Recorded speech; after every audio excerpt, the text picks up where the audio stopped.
بسم اللہ الرحمن الرحیم۔ سرگودا کے اندر ایک والد نے اپنے 4 بچوں کو اور اپنی بیوی کو ہمیشہ کے لیے نیند سلا دیا اور خود بھی اپنے آپ کو شدید زخمی کیا اور حالت ان کی تشویشناک ہے۔ یہ کوئی پہلا واقعہ نہیں ہے بلکہ اس سے پہلے سینکڑوں ایسے واقعات رونما ہو چکے ہیں۔ سوشل میڈیا پر بڑی آواز اٹھائی جاتی ہے، کچھ دنوں کے بعد ہم اس واقعے کو بھول جائیں گے۔ ظاہر ہے ہر بندہ اپنی پریشانی میں مبتلا ہے، لیکن سوال یہ کہ اس طرح کے واقعات ہوتے کیوں ہیں اور ان کا ذمہ دار کون ہے؟ ہمیشہ حکومت پر تنقید کر کے ہم اپنے آپ کو بری الذمہ کر لیتے ہیں۔ یہ صرف اور صرف حکومت کی ذمہ داری نہیں ہے بلکہ امت مسلمہ کے ہر فرد کی ذمہ داری بنتی ہے۔ اب ذمہ داری کیا ہے؟ ذمہ داری یہ ہے، میں آپ سے سوال کرنا چاہتا ہوں، کیا قتل کرنے والا شخص اور خود اپنے آپ کو زخمی کرنے والا یہ شخص، کیا اس نے یہ عمل خوشی سے کیا ہوگا؟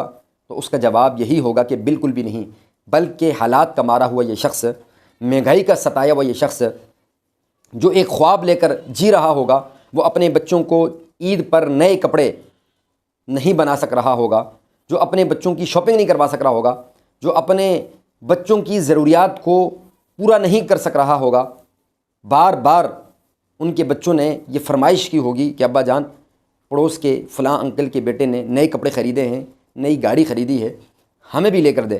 لیکن مہنگائی کا ستایا وہ شخص، اس کے گھر سے لگ رہا ہے، اس کے گھر کی دیواروں سے واضح نظر آ رہا ہے کہ وہ غربت کا ستایا ہوا شخص ہے۔ یہ غریب شخص قتل کرنے سے پہلے کئی مرتبہ اس نے بہت سارے لوگوں کا دروازہ کھٹکھٹایا ہوگا، لیکن بہت سارے لوگوں نے اگنور کیا ہوگا۔ بالآخر اس کے پاس سوائے اپنے بچوں اور بیوی کو قتل کرنے کے کوئی اور ذریعہ نہیں تھا۔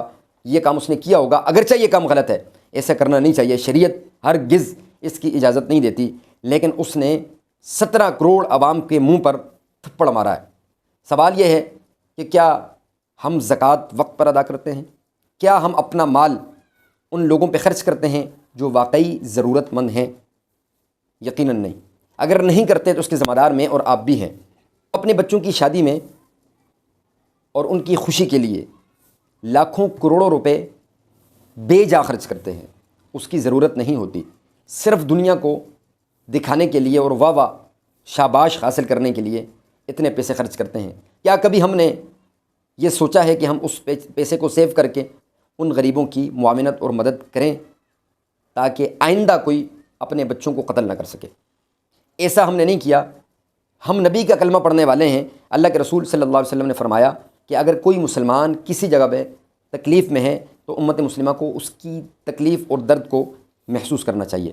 آج میں اور آپ اس درد کو، اس تکلیف کو محسوس کرنا تو درکنار، بلکہ ہم ان کو اس درد کے اندر خود مبتلا کرتے ہیں۔ کیا قیامت والے دن ہم نے رسول اللہ صلی اللہ علیہ وسلم کا سامنا نہیں کرنا؟ اگر کرنا ہے تو یقیناً یہ میری اور آپ کی ذمہ داری بنتی ہے، صرف حکومت کی ذمہ داری نہیں ہے، میری اور آپ کی یہ ذمہ داری بنتی ہے کہ ہم اپنے ارد گرد، اپنے پڑوس کے اندر ان غریب لوگوں پر نظر رکھیں جو واقعی ضرورت مند ہیں، ان کے گھروں تک ہم راشن پہنچانے کی اور ان کی ضروریات کو پورا کرنے کی کوشش کریں۔ حکومت کی ذمہ داری یہ بنتی ہے، مختلف پیکیجز گورنمنٹ دیتی ہے، صوبائی گورنمنٹ یا وفاقی گورنمنٹ۔ ابھی پنجاب کے اندر بہت بڑی ایک ریلیف پیکیج دیا گیا، لیکن میں بڑے دعوے کے ساتھ میں یہ بات کہہ رہا ہوں کہ 80% لوگوں کو جو ضرورت مند تھے ان کو وہ پیکیجز نہیں ملے۔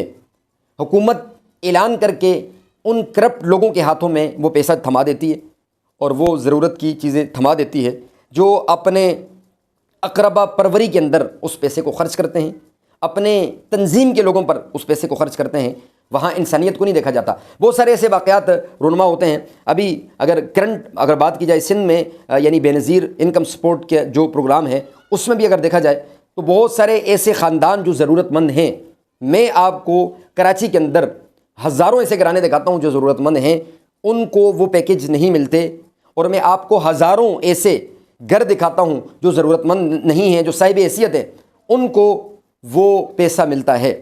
سوال یہ ہے کہ ایسا کرنا یہ کون سا قانون ہے یا کون سی عقل مندی ہے؟ جو ضرورت مند ہیں ان کو پیسہ نہیں ملتا، اور جو صاحب حیثیت ہیں وہ اس زکوٰۃ کے پیسے کو لے کر اپنے رشتہ داروں پر اور اپنے دوستوں پر احسان کرتے ہیں۔ اس لیے حکومت وقت کی ذمہ داری ہے، اگر وہ پیسہ خرچ کرتی ہے تو وہ ان لوگوں تک خود پہنچائے اور ایسے امین اور امانت دار لوگوں کو وہ پیسہ سپرد کرے جو امانتوں کے امین ہوتے ہیں۔ اس لیے آج بھی اگر دیکھا جائے تو ملک پاکستان کی اگر بات کی جائے تو ملک پاکستان کے اندر مذہبی جماعتیں اس انداز میں کام کر رہی ہیں جو شاید حکومت بھی نہیں کر سکتی، بلکہ نہیں کر سکتی۔ حال ہی میں رمضان المبارک سے پہلے اور پھر رمضان المبارک میں بہت سارے ایسے یتامہ بازار لگائے گئے جس میں ان غریب لوگوں اور یتیم بچوں کو شاپنگ کروائی گئی، فری شاپنگ کروائی گئی ہے۔ یہ یقیناً امانتوں کے امین لوگ ہیں۔ اگر آپ بھی تعاون کرنا چاہتے ہیں تو ایسے امانت داروں کے حوالے اپنا مال کریں جو واقعی امانتوں کے امین ہیں۔